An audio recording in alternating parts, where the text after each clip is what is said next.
We're at the return air plenum for the addition, and you can see smoke being sucked into the return air side where the plenum meets the sheetrock. Needs to be sealed.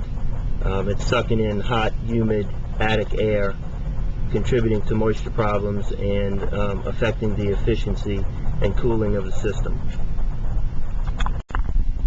We're at the return side for the addition, the air conditioning system, and you can see down at the bottom where the trunk or plenum connects.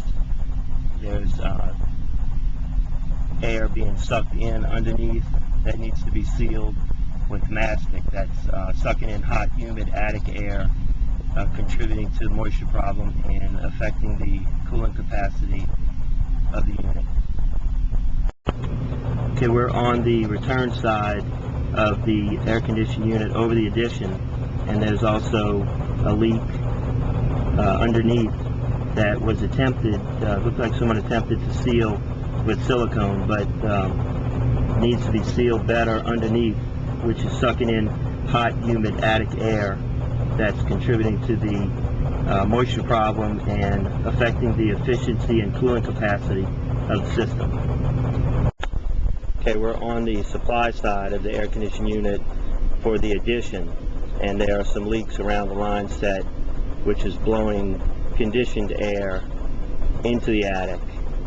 That's attributing to the moisture problem for the air conditioning system.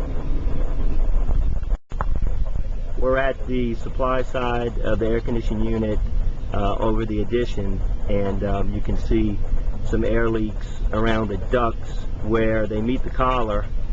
It looks as if the inner mylar band was taped and then the insulation pulled over and wrapped, but there are some air leaks.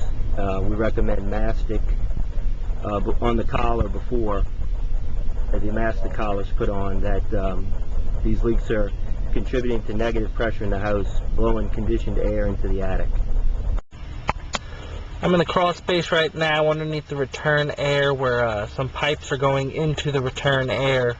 And as you can see, it's just sucking hot, humid crawl space air into the machine, reducing the efficiency and capacity of the machine, contributing to the moisture problems.